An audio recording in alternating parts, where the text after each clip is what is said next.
One of the rarest thing in medical, ఇట్లా ఒక miracle లాటగా జరిగింది అన్నట్టు. సో ఈ పిల్లోడు ఏమంటే ఒక 10 days ముందే అప్పుడు యాక్సిడెంట్ అయింది.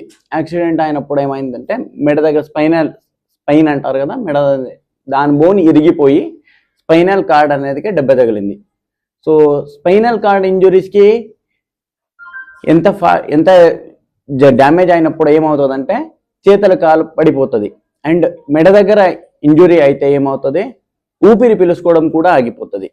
సో పేషెంట్కి ఈవినింగ్ యాక్సిడెంట్ అయింది, దాన్ని బట్టి ఇమీడియట్గా హాస్పిటల్కి వచ్చారు. సో వచ్చిన తర్వాత మనం ఇమీడియట్గా స్కానింగ్ చేసి ఇవాల్యుయేట్ చేసి ఆపరేషన్కి తీసుకున్నాం in the mid night. So operation ఏం చేస్తామంటే ఈ స్పైన్ బోన్ అనేది ఇట్లా కదిలి ముందుకు పోయింది. సో అట్లా అయినప్పుడు దాని లోపల ఉన్న కార్డ్కి డ్యామేజ్ అయి ఉంటుంది. సో కార్డ్ డ్యామేజ్ మనకేం చేయలేము, కానీ అట్లీస్ట్ ఆ బోన్ని మనం ఎంత ఫాస్ట్గా తీసుకువచ్చేసి నార్మల్ పొజిషన్గా పెడతామో ఈ స్పైనల్ కార్డ్ రికవరీ అనేది అంత ఫాస్ట్గా అవుతుంది.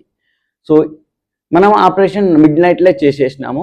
దాని తర్వాత పేషెంట్ వెంటిలేటర్లో పెట్టాము. వెంటిలేటర్లో ఎందుకు పెడతామంటే పేషెంట్ ఊపిరి కూడా ఆగిపోయి ఉంటుంది ఆ టైంలో. సో దాని తర్వాత మనం మెడిసిన్స్ ఇస్తాము, స్టిరాయిడ్స్ ఇస్తాము.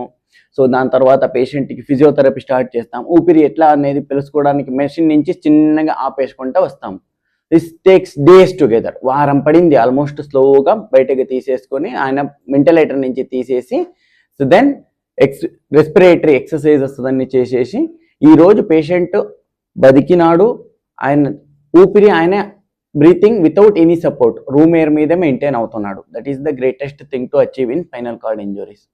అది అయిన తర్వాత మా రోల్ మెయిన్గా ఏముంటుందంటే నర్వ్స్, అంటే దెబ్బతిన్నది నర్వ్సే కాబట్టి ఇక్కడ నుంచి కింద భాగానికి నర్వ్స్ పోయేదంతా అదే. సో మనకి ఊపిరి తీసుకోవడానికి ప్లస్ హార్ట్కి వెళ్ళే నర్వ్స్ అన్నీ కూడా అఫెక్ట్ అవుతాయి.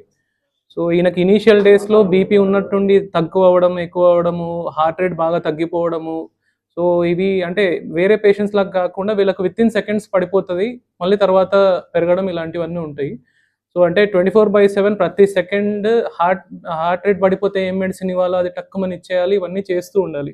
అలా ఇనీషియల్గా ఒక 3-4 days తర్వాత ఈయన బీపీ అవి కూడా కొంచెం స్టేబుల్ అయ్యాయి. అండ్ అదర్ థింగ్ మెయిన్గా రెస్పిరేషన్. ఈ మనము ఊపిరి తీసుకోవాలి అనుకున్నా, దగ్గి లోపల గల్లా బయటికి పంపించాలనుకున్నా ఇక్కడ మజిల్స్ ఏవైతే ఉంటాయో ఆ మజిల్స్కి నర్వ్స్ కూడా ఇక్కడ నుంచి వస్తాయి, ఆయనకు దెబ్బ తగిలిన చోటు నుంచి. సో అవి కూడా అందుకే కొంచెం ఇనీషియల్గా వీక్నెస్ ఉన్నింది. సో అందుకు ఆయనకి physiotherapy, high protein diet, protein supplements ఇవన్నీ ఇస్తూ మజిల్ అవన్నీ ఆయనకు ఆ బ్రీతింగ్ ఎఫర్ట్స్ పెంచడము, దగ్గడం కూడా అది వెరీ ఇంపార్టెంట్. లోపలే అట్లే ఉండిపోయిన గల్లా అంటే అక్కడ బ్యాక్టీరియా గ్రోత్ వచ్చేసి నిమోనియాస్ వస్తాయి. సో అవన్నీ రెగ్యులర్గా చేసి ఫైనలీ ఈజ్ గుడ్.